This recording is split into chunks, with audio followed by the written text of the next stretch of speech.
Gold trusted gold buyers. మీరు తాకట్టు పెట్టిన బంగారాన్ని విడిపించి ఈ రోజు ఉన్న మార్కెట్ ధరకు కొనబడును.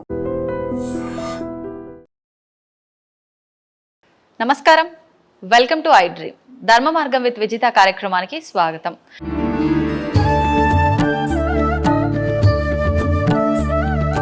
నమస్కారం అండి. నమస్తే అమ్మా.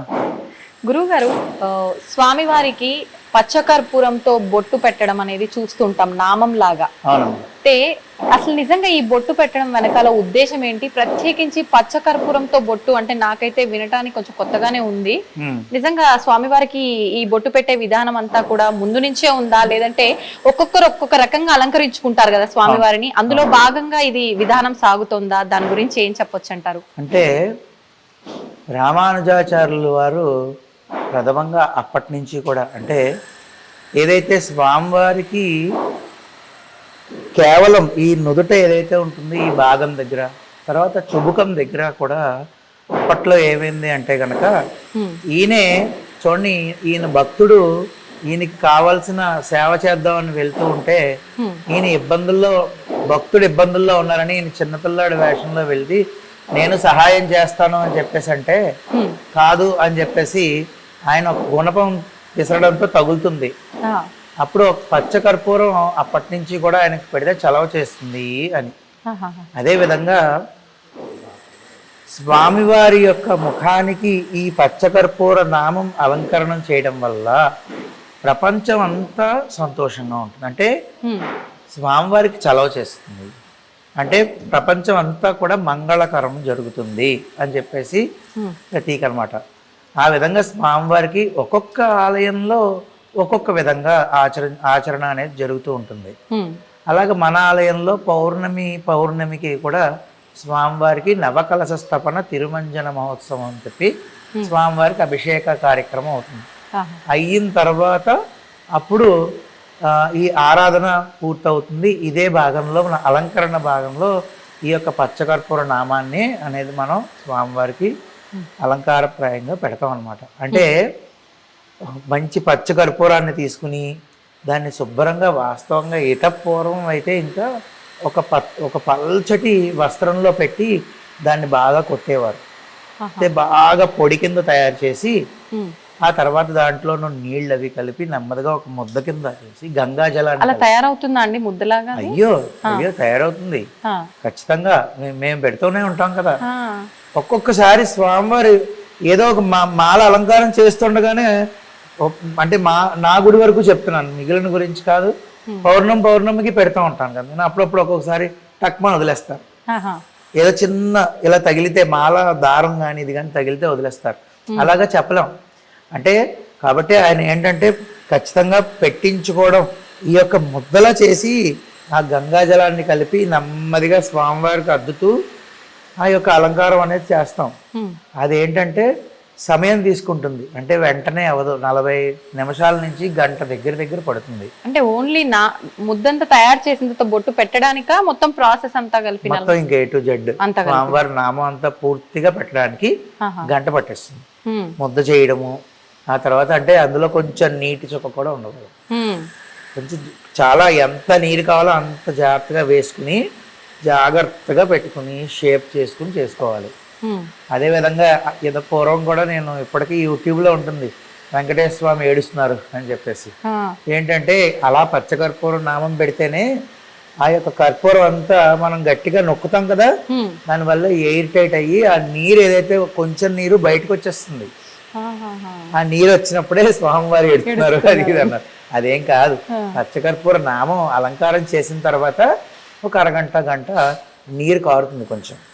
ఆ నీరు కారిన తర్వాత అది అలాగా స్వామివారు గట్టిగా అలా ఉంచుకుంటారన్నమాట. అది ఎవరైనా సేవ చేయించుకుంటే, ఉదాహరణకి మీరున్నారనుకోండి, మా స్వామివారికి ఈ నెల పచ్చకర్పూరం సేవ నేను చేయించుకోవాలనుకుంటున్నానండి అన్నారనుకోండి, అది మీ గోత్రనామాల మీద మేము పెడతాం. ఇప్పుడు ఏదైనా సేవ చేస్తున్నాము అంటే నాకున్న ఏదో ఒక ఇబ్బంది తొలగడానికో, నేను ఏదైనా సంకల్పం చేసుకున్నది నెరవేరడానికో చేస్తాం కదండి. ఇప్పుడు ఇది చేయటం వల్ల ఎటువంటి ఫలితం ఉంటుంది చేయించుకున్న వాళ్ళకి? ఎటువంటి కార్యక్రమం అంటే చాలా ఇబ్బంది కలుగుతున్నటువంటి పనులు ఏవైతే ఉన్నాయో అంటే ఆటంకాలు విపరీతంగా ఉంటాయి చూసారా, అటువంటివన్నీ కూడా తొలగిపోతాయి ఖచ్చితంగా. అంతేకాకుండా కోర్టు కేసులు ఇటువంటివన్నీ కూడా, అంటే ముందు మన ఇల్లు చల్లబడుతుందండి. ఇల్లు చల్లబడడం అంటే మనకి అధికమైన ఇబ్బంది కలిగిన పనులు ఏవైతే ఉన్నాయో అవన్నీ క్లియర్ అవ్వడానికి మార్గాన్ని స్వామివారు చూపిస్తారు. అదేవిధంగా మీరు ఉదాహరణకి మీరు చేసుకున్నారు అనుకోండి సేవ, సంకల్పంలో మీ గోత్రం నామం చెప్పేసి మీకు కోరిక ఏదైతే ఉందో అది విన్నవించి స్వామివారికి శుభ్రంగా అలంకారం చేస్తాం. ఎవరు లేరు అనుకుంటే ఆలయ వ్యవస్థ ఉంటుంది కాబట్టి ఆలయ వ్యవస్థ ద్వారానే లోక కళ్యాణార్థం చేసేస్తాం. మళ్ళీ అది విడిచిపెట్టినప్పుడు కూడా స్వామివారు మళ్ళీ తీసినప్పుడు మళ్ళీ పౌర్ణమికి తీస్తాం. అంటే ఇక్కడ మన ఆలయంలో సో అది తీసినప్పుడు ఒక్కొక్కసారి అలాగా అచ్చులాగా ఇచ్చేస్తే మీరు సేవ చేయించుకున్నారు కదా మీకు బహుకరిస్తాం. ఆ నెలంతా స్వామివారికి ఉన్నటువంటి ఈ పచ్చకర్పూర బొట్టు ఏదైతే ఉందో అది మీకు మీకే ఇచ్చేస్తాం. మేము దాన్ని ఏం చేయాలి? మీరు ఏం చేయాలంటే మీ ఇంట్లో ఐశ్వర్యం కలిగిన బీరువా, ఈ బీరువాలో ఐశ్వర్యం పెట్టే చోట, వస్త్రాలు పెట్టే చోట లాకర్లో పెట్టుకోవాలి. అది అలా ఉంచుకోవాలి, అది ఇంటికి మంచి జరుగుతుంది అలాగా. అదే ఒక్కొక్కసారి ఏంటంటే అది తీసినప్పుడు స్వామివారు పూర్తిగా అంటే వదిలేస్తారు, ఒక్కొక్కసారి వదిలేస్తే కింద పడి మొక్కలు అవుతుంది. అప్పుడు ఏం చేస్తామంటే దాన్ని తీర్థం పొడి ఉంటుంది కదండి, ఆరాధన చేసినప్పుడు తీర్థం పొడి వేరు, ఆరాధన అయ్యాక ఇది కొంచెం తీసి ఆ తీర్థంలో వేస్తాం భక్తులకి ఇచ్చే. భక్తులందరికీ కూడా ఆ తీర్థం స్వామివారి యొక్క పచ్చకర్పూర నామం యొక్క తీర్థం వితరణ చేస్తాం. అలాగా ఈ పచ్చకర్పూరం అనేది ఏంటంటేనండి మీకు ఎంత మంగళకరమో రెండు పరిహారాలు చెప్తాను. వ్యాపారం అవ్వట్లేదు, మీకు ఏ పని అవ్వట్లేదు అనుకున్నా కూడా మీరు పెట్టుకునే కుంకుమ ఉంటుంది కదా, ఆ కుంకుమంలో ఈ పచ్చకర్పూరాన్ని పొడి కింద చేసి కలిపి దాన్ని పెట్టుకుని చూడండి కొద్ది రోజులు, అత్యద్భుతమైన ఫలితం వస్తుంది. చాలా చాలా శక్తి పెరుగుతుంది. అంటే మనం కుంకుమ బొట్టు పెట్టుకుంటేనే మనకి శక్తి, నరదిష్టి తగలదు. ఈ పచ్చకర్పూరాన్ని యాడ్ చేసి పెట్టుకుంటే మీకు ఏంటంటే మీ మాట వింటారండి, ఒక మాటలో చెప్పాలంటే మీ పని అవుతుంది. అలాగా వ్యాపార స్థలంలోనూ ఇన్ని పచ్చకర్పూర ముక్కలు ఒక 100 గ్రాములు 150 గ్రాములు ఒక రెడ్ క్లాత్లో కలిపి వ్యాపార స్థలం పైన కట్టుకుంటే ముఖద్వారానికి మధ్యన పైన, అంటే దాని కింద నుంచి వెళ్ళడం రావడం జరగాలి.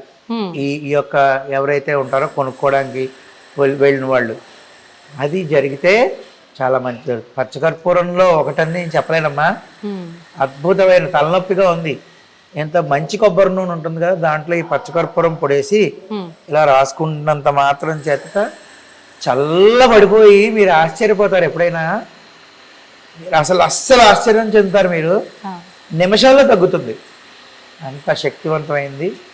ఆయుర్వేద మందుల్లో కూడా చాలా మందుల్లో వాడతారు స్వామివారికి పచ్చకర్పూర నామం. తీసినప్పుడు ఈ విధంగా వస్తుంది అనమాట. అంటే ముట్టుకోండి, తాకొచ్చండి. అయ్యో ఖచ్చితంగాను, ఎందుకు తాకూడదు?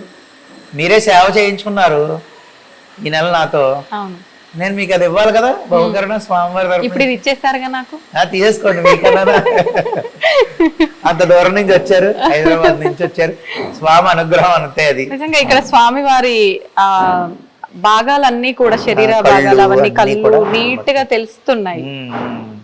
ఇది చూడడానికి అయితే నిజంగా, అంటే నేను అనొచ్చో లేదో తెలియదు కానీ పచ్చకర్పూరంతో ఇలా చేశారు అంటే నమ్మలేకున్నామండి.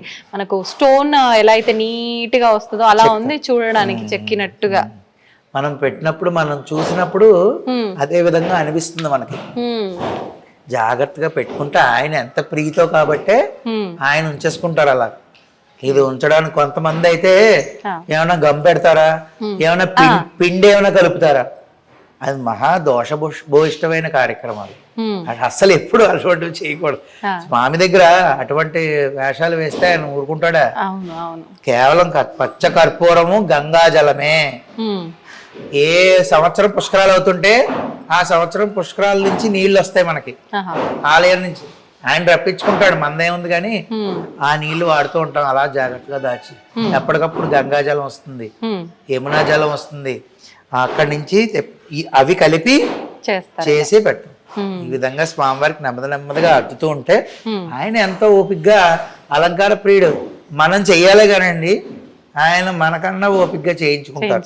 సేపు మళ్ళీ పక్కకొచ్చి వెనక్కొచ్చి ముందుగా భక్తులు చూసే దృక్కోణం నుంచి వచ్చి మళ్ళీ చూడాలి, 3-4 సార్లు చూడాలి. తెలుసా మీకు? మళ్ళీ వచ్చి చూసి ఇటు తేడా ఉంది అనుకుంటూ పెట్టాలి.